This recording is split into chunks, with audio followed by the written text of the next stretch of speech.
Hey, everybody. Paul Waller back here again, president and founder of Christian Sports Medicine Alliance. And guess what it is? It is now National Athletic Training Month 2022. For those that were able to be a part of us last year, we were able to do highlight an athletic trainer from all over the country every single day. Just to be perfectly honest with you, that will not happen this month. We're not going to do one every single day. We'll probably do an athletic trainer probably twice a week. And then hopefully be able to carry this on into the rest of the year of highlighting other athletic trainers and physical therapists and orthopedics and anybody in the health profession that is in the sports medicine, under the sports medicine umbrella. So again, this is Medicine with a Mission, episode 1 for 2022. And we're going to be just working with the National Athletic Training Month. And today we are highlighting Bill Wardle, not the game, but you'll get the hang of it here in a minute when you see it. So Bill, welcome. Thank you so much for joining us. Tell us where do you live? What's your what kind of setting are you in, and kind of your personal background? All right. So first, thanks for having me for this opportunity. It's very exciting. So I live in Exton, Pennsylvania, which is out in Chester County, which is in the western suburbs of Philadelphia. An area, I'm kind of on the edge of what they call the main line, which is just a very highly densely populated, and parts of it are very affluent. Just a stretch of towns coming out of the city. So I live in Exton and I work at the Haverford School, which is a private all boys college prep school. We go from pre-K all the way up through 12th grade, all boys all the time. So whenever people ask me and my wife if we have any kids, I just tell them I have 1,000 boys. So all these boys, they are like my own. And the older I get, the more true that becomes. So it's a secondary school, and a pretty high level, very high level of academics, and a pretty high level of athletics in various sports. So there's just a really high demand, for my job, just to make the right call with injuries, make the right referrals, and get the boys back on the field as soon and safely as possible. Some parents don't really care too much about the athletic part of it, and they're just like, oh, okay, he's got a sprained ankle, yeah, he'll miss the rest of the season. Other parents are like, I don't care if he had a concussion, we've got playoff game tomorrow, get him back. So it runs the gamut. So there's a lot of pressure at times. Is it you find it more of a challenge working with all, because is this the only setting that you've ever been in? Because so I fell into this right out of college. Okay. 28 and a half years ago. So I'm in my 29th year. So I fell into it. It was just, I knew the right person at the right time. It was actually connections that I knew from when I was just a little kid at church. Mm-hmm. Through a long series of events, I was working right out of college. I was working in a factory and put two and two together. This guy met with that guy, and they're like, hey, Bill's out of college, what do you got? And I fell into this job at the little Haverford School part-time, and then it snowballed into full-time, and then here it is. Along the way, I've done some part-time work in a clinical setting for a couple of years. I worked on a professional setting with a buddy of mine who's in the lacrosse world. So we worked with the Philadelphia Barrage for 3 years. So that was fun being in the professional setting for a little bit. So is your school, is it a faith-based school, or is it just private only, or? No, so that's the really interesting part about my position and how my story has kind of evolved.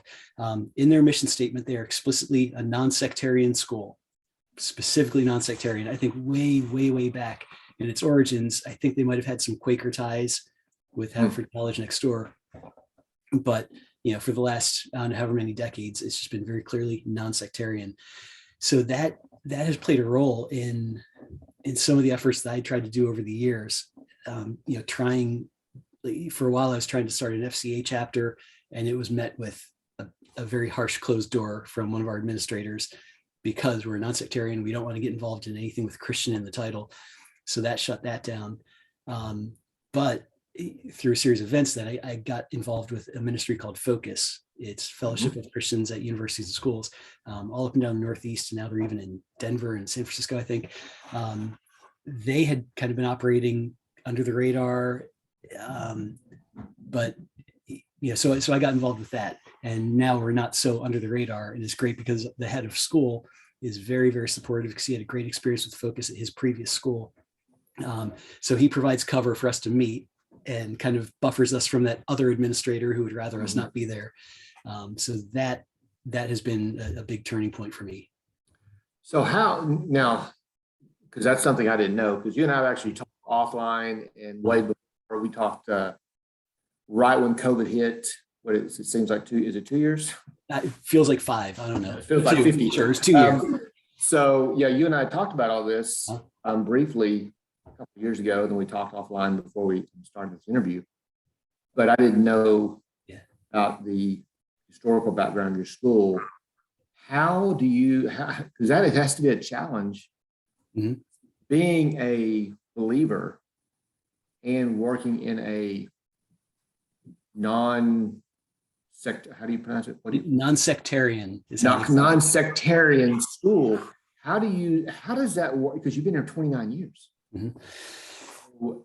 So there were times at some of the low points in my time there, and there were definitely some low, dark points where I just wanted to get the heck out of there. I just thought it was soul crushing and I had to get away.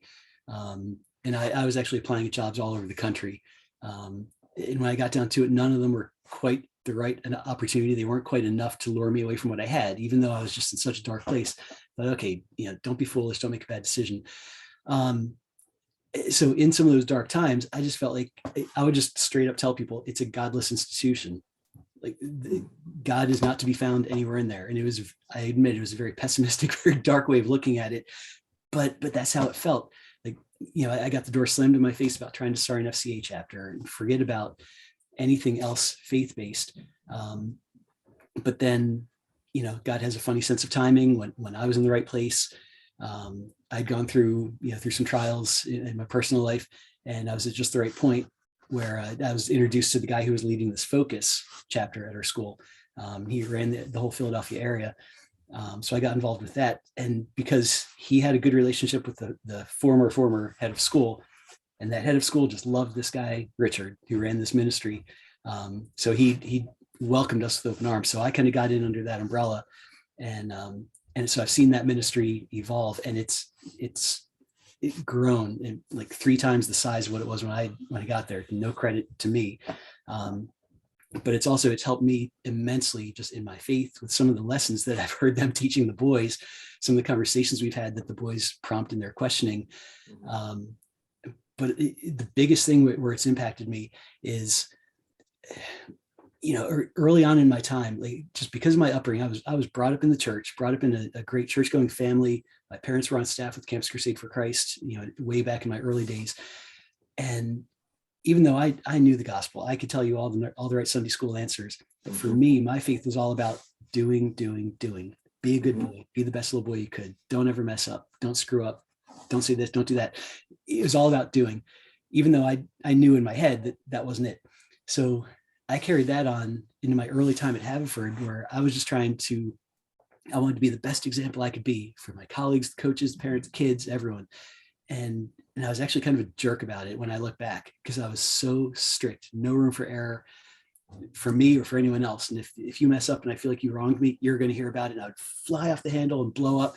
And then I have to go back and suck up my pride and go and apologize, because I knew that wasn't how I wanted to present myself. And I hated that feeling. So through going through a divorce about 15 years ago and just having my world shaken, I came to realize that you can't do this. You're not perfect. No one expects you to be perfect. And that's not what it's about anyway. And that's where I really had a turning point, where they're not looking for perfection. People around, they just want to see authenticity. They just want to see a real person. And so having gone through that realization, that change, being remarried in a much healthier marriage, and then getting into Focus and being there and seeing those boys coming into this room Fridays at lunch for our meetings. Again, I realized I don't have to be perfect, but just be authentic. But it has caused me to step up my game and just watch every single word I say around those boys. Because if I were to see a boy coming into our meeting room on Fridays, the worst thing in the world would be for that boy to walk in the room and say, "Oh, Wardle's here, pass, I'm out." Because I saw how he treated that kid. He yelled at me the other day, gave that guy the business. Like, that would be the worst thing in the world. So I don't want my I, I just want to be authentic. I want to be a good example that they could see that, okay, he's here. Wow. Okay. He seems like a decent person. And if that's what this is all about, then yeah, let's go. So 29 years at this school, and obviously you believe that God is keeping you there for a reason. Mhm. I mean, time in a season. Yeah. You've been through a lot of time, been a lot of seasons. Uh-huh.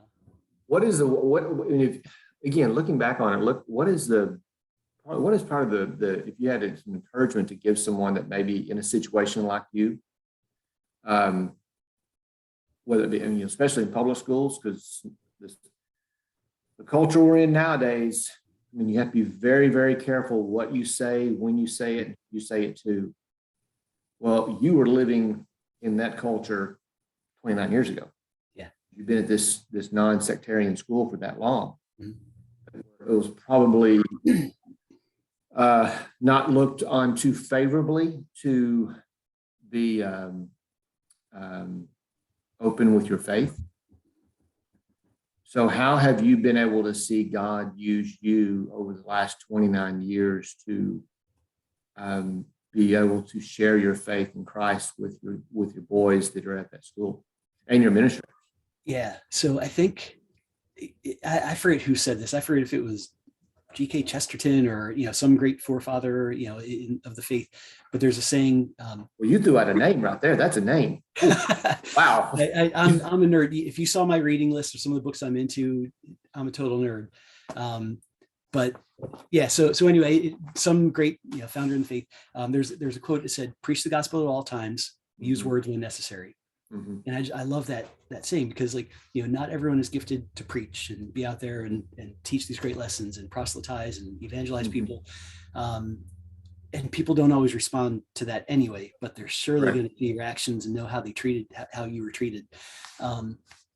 So I think that's what I like. And I was never a preachy, evangelizing kind of person, despite my Baptist upbringing, where it was all about give your testimony at every chance you can and Mhm. preach Mhm. everywhere. I just never had that gift, but I do feel like I can be authentic with people, and I'm going to treat them well. I don't care who you are, what your background, I'm going to treat you with dignity. So I think when I look back, some of the payoffs that I got, there was a boy, he graduated 2001 from our school, our lacrosse goalie. He was going through a lot of stuff at home. Dad was kind of a rough person. And this boy, he would come into my office all the time, and he did have his share of injuries. So whether he was coming in to talk about an injury or just to say, oh, man, my dad, he let me have it last night, or this teacher's getting to me. So that was 2000, 2001 that was going on. And about 15 years later, I ran into him at one of our lacrosse games. He came out to support the team in a championship game. And, we ended up reuniting and got together, went out, had dinner and a beer. And he ended up telling me, he said, I always wanted to thank you for how you treated me and how you treated me. And he just gave me all the credit in the world for seeing through these tough times. And I thought, oh my goodness, that's the ultimate. It Yeah. was absolutely the ultimate. Yes, I saw him through ankle, shoulder, concussions, all sorts of other stuff. But Mm. to know that I left an impact on him, that got him through really hard times, oh my goodness, that was immeasurable. Yeah. Well, before we close, Bill, what is I told you thinking about this through this process. And I call it what is your life verse? Your life verse is maybe a biblical character, a story in the Bible that you would say, this is where what I call hang my hat. There that you can always go to, that will always be that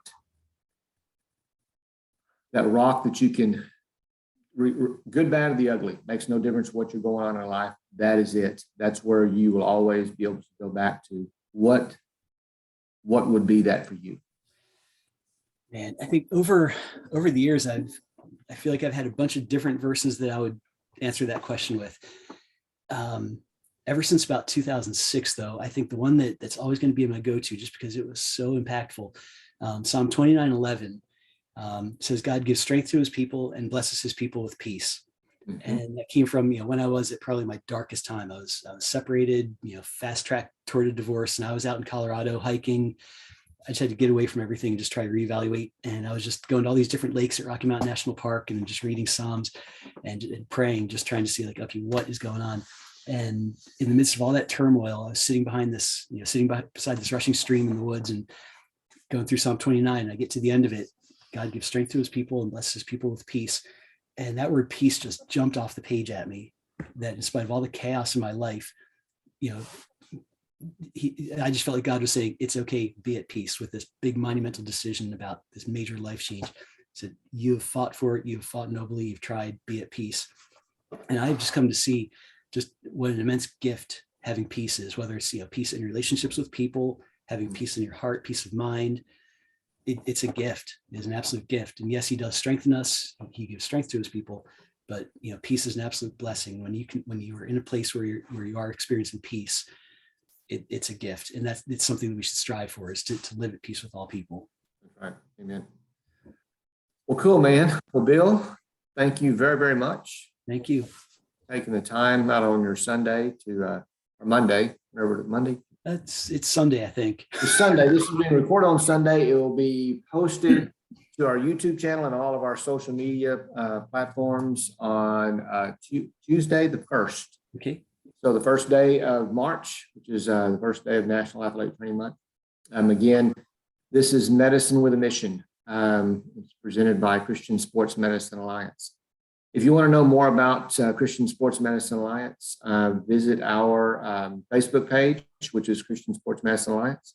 If you are an athletic trainer and you need some place to go to do life in this craziness of social media and all the stuff that is going on with social media and how you can get caught up in so many things that do not edify you, that don't lift you up, that don't encourage you, that do not help you walk in your faith with Christ. Well, we have a place. It's called Beyond the ATR. It is on Facebook. Also visit us on Twitter. Just put in Christian Sports Medicine Alliance and you'll find us. So again, I thank you very much, Bill, for joining us. My pleasure. Thank you. And we will see you again in a couple of days to post another one, probably at the end of the week. And we'll just keep rocking and rolling. Thanks, everybody. Appreciate it. See ya.